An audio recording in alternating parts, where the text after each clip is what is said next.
अस्सलामुअलैकुम वरहमतुल्लाहि वबरकातुहू। स्टूडेंट्स ऑफ 7th क्लास, ज़रात की बुक पेज नंबर 11 एक्सरसाइज सवालात। स्टूडेंट्स, अप्रैल का सिलेबस आपका कंप्लीट हो गया। बाब नंबर अव्वल चैप्टर नंबर 1 अप्रैल के सिलेबस के अंदर था और मैंने कोशिश की है जैसे ही आपको पढ़ाता रहूँ और पढ़ाते पढ़ाते आपकी जो भी क्वेश्चन आपकी एक्सरसाइज के अंदर मौजूद हो तो उनको मेंशन करवाता रहूँ। आप उनके क्वेश्चन के आंसर कॉपी के ऊपर लिखते रहें और अगर कोई क्वेश्चन आपकी एक्सरसाइज के अंदर ऐसा जो नहीं लिखा शॉर्ट क्वेश्चन तो आप उनको कॉपी के ऊपर ज़रूर लिखिएगा।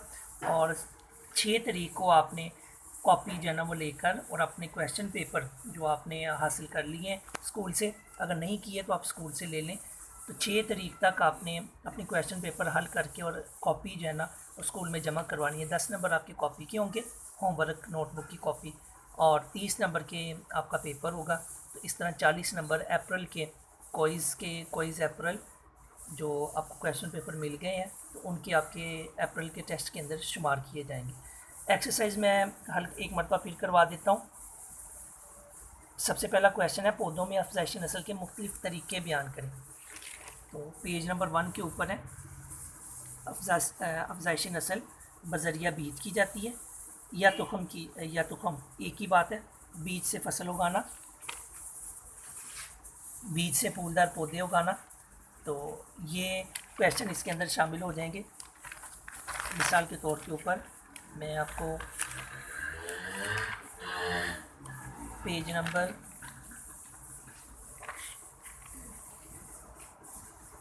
पौधों में अफजाइशी नस्ल के मुख्तलिफ तरीके,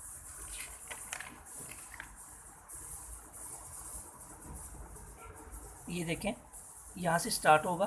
पौधों की अफजाइशी नस्ल आमतौर पर 2 तरीक़ों से की जाती है। अफजाइशी नस्ल बजरिया बीज या तुखम एक ही बात है। अफजाइशी नस्ल नंबर 2 बजरिया नबाताती तरीका। नबाताती तरीका मीन कि पहला अगर बीज के साथ है तो दूसरा नबाताती कि किसी चीज़ को पेवंदकारी करके या कलमकारी करके उसके ज़रिए पौधों की अफजाइश करना। तो अफजाइशी नस्ल बजरिया बीज यहाँ से आपका स्टार्ट होगा, ये मुकम्मल बजरिया बीज वाला ये लिखेंगे। उसके बाद आगे चल के अफजाइशी नस्ल बजरिया नबाताती तरीका, तो ये इतना आप लिखेंगे। तो ये आपका पहले क्वेश्चन के 2 पार्ट बन जाते हैं। तो ये आपको लॉन्ग क्वेश्चन के अंदर आपको क्वेश्चन आ सकता है। ओके, नेक्स्ट, पौधे पर चश्मा लगाते वक्त क्या एहतियाती तदाबीर करनी चाहिए। तो ये पेज नंबर 6 के ऊपर इसका आंसर मौजूद है। चश्मा लगाते वक्त ज़रूरी हदायत, ये 6 पॉइंट है। तो इस तरह का कोई भी क्वेश्चन जिनके अंदर 6 पॉइंट हों, ज़रूरी हदायत हों या एहतियाती तदाबीर हों, इस तरह का कोई भी क्वेश्चन हो तो ये आपको लॉन्ग क्वेश्चन के अंदर आएगा। आपने इनको लॉन्ग क्वेश्चन के हिसाब से याद करना है क्योंकि आपको लॉन्ग क्वेश्चन आएंगे और 5 नंबर का लॉन्ग क्वेश्चन होगा। 2 क्वेश्चन आपको आएंगे, चॉइस कोई नहीं है, 2 क्वेश्चन आएंगे और ये लॉन्ग क्वेश्चन आपको 6 से 7 पॉइंट या जितने भी पॉइंट्स वाले हैं वो आपने उनको हल करना होगा। नबाताती अफजाइशी नस्ल से क्या मुराद है, पेज नंबर 1 के ऊपर इसका आंसर मौजूद है। ये शॉर्ट क्वेश्चन आपको आ सकता है। 2 मुख्तलिफ पौधों के तने या किसी और हिस्सा के पेवस्त करने के अमल को नबाताती अफजाइशी नस्ल कहा जाता है। ये इतना आप इसका आंसर देंगे। ये शॉर्ट क्वेश्चन आपको आ सकता है, आप इसके टिक लगा लें। जो से शॉर्ट क्वेश्चन है आप उनके ऊपर भी निशान लगा लें ताकि आपको शॉर्ट क्वेश्चन के हिसाब से याद करें और जो लॉन्ग क्वेश्चन मैं आपको बता रहा हूँ वो लॉन्ग क्वेश्चन के हिसाब से आप याद करें।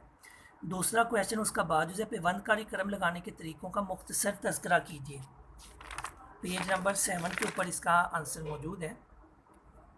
कलम लगाने का तरीका ये आप इतना लिखेंगे और पेवंदकारी का उसके अंदर आप ये 2-3 लाइनें लिखेंगे जिनके अंदर पेवंदकारी क्या होती है और कौन सा क्या ख्याल रखा जा सकता है, उसके क्या तरीके हैं, ये आप थोड़ा थोड़ा जो है ना इसके अंदर लिखेंगे। ये आपको लॉन्ग क्वेश्चन आ सकता है। अगर अकेला पूछा जाए कलम लगाने से क्या मुराद है तो फिर आप ये इतना आंसर देंगे और ये आपको शॉर्ट क्वेश्चन में शुमार होगा। और अगर आपको दोनों क्वेश्चन पूछे जाए कलम लगाने का और पेवंदकारी का दोनों पूछा जाए तो ये लॉन्ग क्वेश्चन के अंदर आपको आ सकता है। और बेटा याद रखें इसके अंदर चश्मा ये लगाते वक्त जब पेवंदकारी लगाते हैं तो उस वक्त पौधों के ऊपर जब शाखें एक दूसरे के अंदर पेवस्त की जाती हैं तो उसके ऊपर क्या क्या चीज़ें लगाई जाती हैं, सनसोतरी या रबड़ से बांध कर उस पर गोबर मट्टी लगा दी जाती है। क्यों लगाई जाती है? ताकि ज़ख्मी हिस्सों में पानी, हवा और जरासीम दाखिल ना हो। तो ये भी आपको क्वेश्चन पूछा जा सकता है कि पौधों को पेवंद लगाने से क्या मुराद है। तो आप उसका ये आंसर इतना देंगे कि किसी अदना किस्म के पौधे को नस्ल को बेहतर बनाने के लिए आला नस्ल के पौधे के साथ मखसूस तरीके से बांध देना पेवंदकारी कहलाता है। ये शॉर्ट क्वेश्चन आप लिखेंगे। और पौधे की कलम की जो मोटाई है वो कितनी होनी चाहिए? तो वो एक पेंसिल के बराबर होनी चाहिए। पौधे से पेंसिल की मोटाई के बराबर एक शार्क काट ली जाए, उसका सिरा जो है ना कलम की मानींद बनाया जाए। तो इनमें शॉर्ट क्वेश्चन भी बहुत सारे बन सकते हैं। मैंने कोशिश की है जब आपको पढ़ाऊँ उस वक्त भी आपको जो है ना वो ये आंसर जो है ना इनके लगवाऊँ।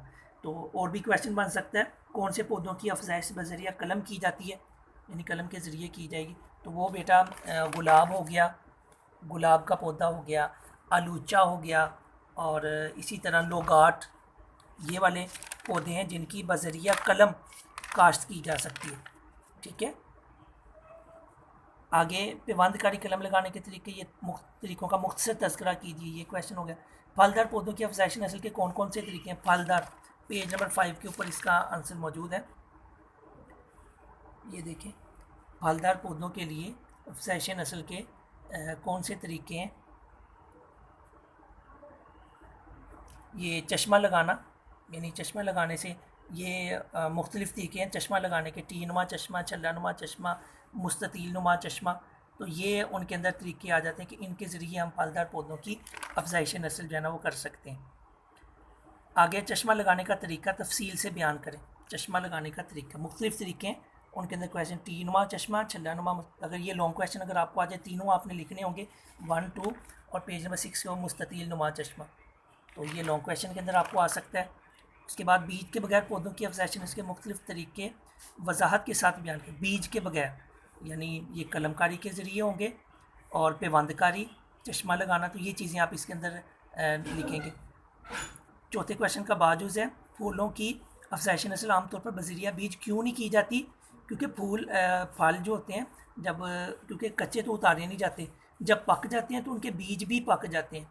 इस वजह से बीज पक जाने की वजह से उनकी जो अफजाइश नस्ल होती है वो कलम के ज़रिए अमूमन की जाती है। ठीक है, ये नोट कर लें। फलों की अफजाइश नस्ल आमतौर पर बजरिया बीज क्यों नहीं की जाती? क्योंकि बीज पक जाते हैं। जब फल पकेगा उसका बीज भी पक जाएगा, तो इसलिए उसके बीज की बजाय कलमकारी, पेवंदकारी या दूसरे तरीके जो है ना वो इस्तेमाल किए जाते हैं। क्वेश्चन नंबर 5 है, फलदार पौधों की अफजाइश के मंदरजा तरीक़ों की बजरिया अशकाल वजाहत कीजिए। कलमकारी और पेवंदकारी, ये इसके अंदर आप लिखेंगे पेवंदकारी, यानी पिक बना के अगर लॉन्ग क्वेश्चन आपको आ जाए कि एक पौधा दूसरा तना उसके अंदर कैसे उसको एडजस्ट करना है। और इसी तरह कलम लगानी है तो कलम किस तरह की होनी चाहिए, कलम का साइज़ जो है ना वो कितना होना चाहिए, इसके अंदर मेंशन किया हुआ है।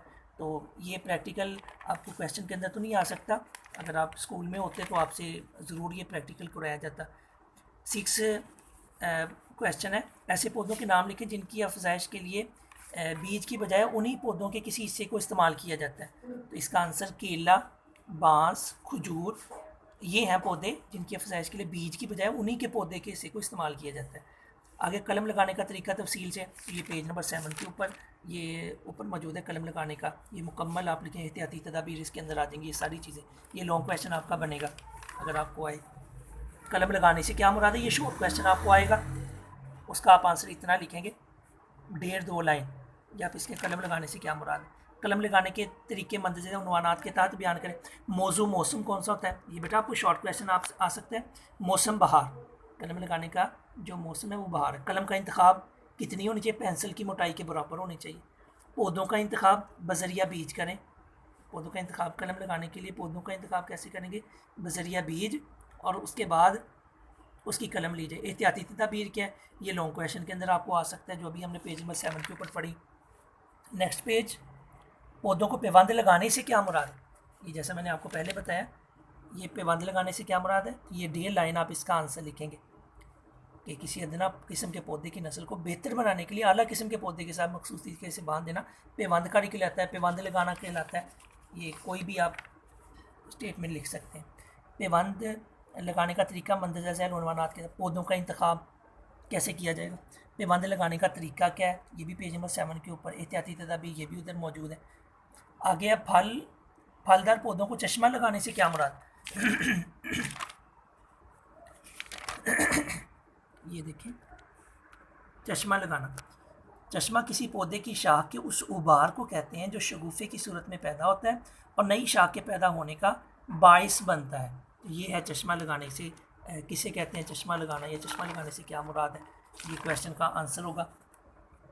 नेक्स्ट आ जाएगा, पौधों को चश्मा लगाने का तरीका मंतज़र। चश्मा की अक़साम और अशकाल, उनकी 3 अक़साम है जो ये लिखी हुई हैं। 3 किस्म है, अशकाल, टीनुमा, छल्लानुमा, मुस्ततीलमा, ये उनकी शेप आ जाएंगी। ये अगर आपसे पूछें पौधों का इंतखाब कैसे करना है चश्मा लगाते वक्त एहतियाती तदाबीर, ये चश्मा लगाने का ये मुकम्मल इधर से लेकर इधर तक एहतियाती तदाबीर तक जो भी आपको क्वेश्चन है एहतियाती तदाबीर वाला, तो आपने उसको लिखना है। ये मैं बार बार बता रहा हूँ, जो लॉन्ग क्वेश्चन है वो लॉन्ग क्वेश्चन के हिसाब से आप याद कीजिए। एहतियाती तदाबीर वाला आपसे लॉन्ग क्वेश्चन पूछा जाएगा। आगे है, कौन से 3 मशहूर पौधों की अफजाइश बजरिया कलम की जाती है। ये मैंने अभी आपको बताया था कि कौन से पौधों की अफजाइश बजरिया कलमकारी की जाती है, या कोई भी स्टेटमेंट हो तो गुलाब, अलूचा और लोगाट, ये 3 फल हैं जिनकी बजरिया कलमकारी, बीज नहीं लगाया था बल्कि कलम के ज़रिए। 4 ऐसे पौधों के नाम तहरीर हैं जिनकी अफजाइश नस्ल बजरिया बीज होती है। आख, शीशम, जामन और सुंबल, ये पौधे हैं जिनकी बजरिया बीज की जाए, कलम के ज़रिए नहीं की जाती। 4 ऐसे पौधों के नाम तहरीक है जिनकी अफजाइश नबाताती तरीके के ज़रिए की जाती है। नबाताती तरीका मतलब कलमकारी के ज़रिए या पेबंदकारी। आड़ू, अलूचा, केला, गुलाब, शहतूत, ये वाले फल हैं। आगे ज़ेर बच्चा किसे कहते हैं, इससे अफजाइश नस्ल कैसी होती है। तो ये बेटा आपको लॉन्ग क्वेश्चन आ सकता है अगर दोनों चीज़ें पूछी जाएँ, ये आप याद रखें। ज़ेर बच्चा से अफजाइश अगर अलग पूछा जाए तो उसकी डेफिनेशन आप इतनी लिखेंगे। बाज़ पौधों में उनके तने या जड़ों से नए पौधे पैदा हो जाते हैं जिनको ज़ेर बच्चा कहते हैं। अगर शॉर्ट क्वेश्चन पूछा जाए तो इतना, अगर दोनों चीज़ें पूछ जाएँ ज़ेर बच्चा से अफजाइश नस्ल कैसी, तो ये लॉन्ग क्वेश्चन आप इधर से लेकर इधर तक लिखेंगे तो ये आपका लॉन्ग क्वेश्चन बनेगा 5 नंबर का। ठीक है बेटा, बाकी मैंने एक्सरसाइज आपको हल करवा दी थी। आलू कैसे बोया जाता है ट्यूबर के ज़रिए, पौधे को मौसम कौन सा, पौधे की कलम लगाने का मौसम बहार है, और पेबंदकारी पे क्या लगाया जाए, सनसोतरी और कीड़ा लगाया जाता है, और क्यों लगाया जाता है, ताकि ज़ख्मी हिस्सों को। ये बेटा इस तरह का भी क्वेश्चन आपको हासिल है, एक क्वेश्चन के अंदर 2 चीज़ें पूछी जाएँ। साइन की शाख पर अमूमन कितने चश्मे होने ज़रूरी होती हैं, 2 ज़रूरी होते हैं। और इसी तरह ये भी पूछा जा सकता है रोड स्टॉक, जिस शाख पर चश्मा लगाया जाता है उस शाख को क्या कहते हैं, रोड स्टॉक। ये ऐसे भी क्वेश्चन आ सकता है, ये भी ऐसे रोड स्टॉक से क्या मुराद है, तो उसका आप आंसर ये लिखेंगे, जिस शाख पर चश्मा लगाया जाता है उस शाख को रोड स्टॉक कहते हैं। ठीक है, ये दोनों किस्म के क्वेश्चन बन सकते हैं। ये भी पूछा जा सकता है रोड स्टॉक से क्या मुराद है, तो ये डेफिनेशन लिखेंगे। ये पूछा जाए डेफिनेशन लिख के कि उस शख्स को क्या कहते हैं, तो रोड स्टॉक। पौधे की कलम की लंबाई कितनी चाहिए, 20 सेंटीमीटर। पौधे की कलम की मोटाई कितनी, 1 पेंसिल के बराबर होनी चाहिए। रोड स्टॉक और साइन के जोड़ पे क्या लगाया जाता है, नहरी मट्टी। चश्मा कितने दिनों बाद फूटना शुरू हो जाता है, 2 हफ्तों के बाद। तो ये शॉर्ट क्वेश्चन आप लाजमी याद कीजिएगा। चश्मा लगाने का बेहतरीन मौसम कौन सा है, मौसम बहार। ये आपको क्वेश्चन पूछा जा सकता है कि चश्मा लगाने का बेहतरीन मौसम क्या है। चश्मा मुख्तलिफ तरीके, टीनुमा, छल्लानुमा, मुस्ततीलनुमा चश्मा। साइन कब हासिल किया चश्मा लगाने, मौसम बहार में। पेबंदकारी का किस मौसम में नहायत मौजूद, मौसम बहार में। ये आपसे क्वेश्चन पूछा जा सकता है। तो इस तरह ये क्वेश्चन शॉर्ट और लॉन्ग जो है मैंने आपको वजाहत के साथ आपको बता दी है। आपने टेस्ट हल करने से पहले ये वीडियो लाजमी देखनी है ताकि आपको पता चले कि कौन से शॉर्ट क्वेश्चन है, कौन से लॉन्ग क्वेश्चन है आपकी एक्सरसाइज के अंदर भी, और जो शॉर्ट क्वेश्चन आपने नहीं लिखे। बेटा ये मैं बार बार बता रहा हूँ, ये शॉर्ट क्वेश्चन जैसे 4 पौधों के नाम तहरीर करें, 3 मशहूर पौधों की बज़ीर कलम की जाती है वो लिखें ये, और इस तरह के ये जितने भी क्वेश्चन हैं मैंने आपको उस वक्त भी कहा था जब लेक्चर पढ़ाया था, तो उस वक्त भी बताया था कि ये शॉर्ट क्वेश्चन आपने लाजमी लिखने। आपकी एक्सरसाइज के अंदर वो क्वेश्चन जो आप इससे पहले नहीं लिख चुके आपने लाजमी लिखने। 10 नंबर आपकी कॉपी के आपके टेस्ट के अंदर शामिल होंगे। अब मैं आपको फिल इन द ब्लैंक्स वो हल करवा देता हूँ। नंबर 1, ऐसी ज़मीन जिसमें पौधे की खुराक के तमाम ज़रूरी अज्जा मौजूद हों मीरा ज़मीन कहलाती है। और एक बात याद रखें, फिल इन द ब्लैंक्स के अंदर भी जो स्टेटमेंट होती है उससे भी क्वेश्चन बन सकता है। मीरा ज़मीन कौन सी होती है, तो उसका आंसर ये आप लिखेंगे। नंबर 2, प्याज की अफजाइश नस्ल बीज के ज़रिए की जाती है। बीज, जिस पौधे पर पेबंद या चश्मा चढ़ाया जाता है वो पौधा रोड स्टॉक कहलाता है।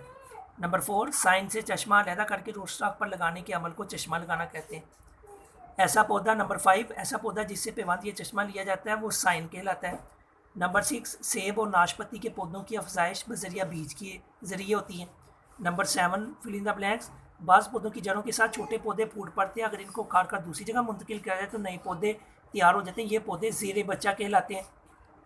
नंबर 8, पौधे या दरख्त की शाख झुकाकर ज़मीन या गमले में दाब लगाना कहलाता है। नंबर 9, नबाताती अफजाइश नस्ल में 2 किस्म के पौधे इस्तेमाल किए जाते हैं। आला किस्म का पौधा जिसका पेवंद चढ़ाया जाता है उसे साइन, और घटिया किस्म का पौधा जिस पर पेवंद चढ़ाया जाता है उसे रोड स्टॉक कहते हैं। नेक्स्ट पेज नंबर 14, आगे गलत दुरुस्त के जवाब, राइट और रॉन्ग क्वेश्चन जो है उनके ऊपर टिक और क्रॉस लगाना है। नंबर 1, अफजाइश नस्ल के दौरान कलम गांठ से फूटती है, तो ये दुरुस्त है। नंबर 2, रोड स्टॉक और साइन की मोटाई मुख्तलिफ होनी चाहिए, रॉन्ग है, इसका आप क्रॉस लगाएंगे। नंबर 3, कलम का निचला सिरा तिरछा और ऊपर वाला सिरा गोल काटना चाहिए, रॉन्ग, निचला हिस्सा गोल और दूसरा जो हिस्सा वो तिरछा होना चाहिए, तो इसलिए स्टेटमेंट गलत है। नंबर 4, शहतूत की काश्त अमूमन कलम के ज़रिए की जाती है, दुरुस्त। 5, 3 माह के बाद बगलगीर पेवंद अमूमन मुकम्मल हो जाता है, दुरुस्त, टिक का निशान लगाएं। नंबर 6, पौधों की कलमें लगाने का सही वक्त मौसम बहार है, ये आपको शॉर्ट क्वेश्चन भी आ सकता है, टिक का निशान लगाएं। नंबर 7, ज़ेर ज़मीन पौधों का वो हिस्सा जिसमें खुराक का ज़ख़ीरा पाया जाए ट्यूबर कहलाता है, ये भी टिक का निशान लगाएं। नंबर 8, गुलाब के पौधे की अफजाइश नस्ल के लिए उसकी टहनियाँ काट कर ज़मीन में दबाई जाती हैं, टिक का निशान लगाएं। नंबर 9, अफजाइश नस्ल के लिए पौधों की कलम की पर 3 से 5 गांठें होनी चाहिए, टिक का निशान लगाएं। नंबर 10, बाज़ पौधों में उनके तने या जड़ से नए पौधे पैदा हो जाते हैं जिनको ज़ेरे बच्चा कहते हैं, ये भी दुरुस्त है, टिक का निशान लगाएं। तो ये आपकी एक्सरसाइज कंप्लीट होगी, fill in the blanks complete होगी, और शॉर्ट क्वेश्चन जो आपको लिखवाने मकसूद थे वो मैंने बुक के ऊपर लिखे हुए हैं, आप उनको तफसील के साथ देख लीजिएगा, वीडियो को पॉज करके आप देख लीजिएगा ताकि आपको क्वेश्चन के सामने उसका आंसर नज़र आ जाए। तो ये शॉर्ट क्वेश्चन जो आपने कॉपी के ऊपर नहीं लिखे एक्सरसाइज के, वो आप लाजमी लिखिएगा। वस्सलामु अलैकुम वरहमतुल्लाहि वबरकातुहू।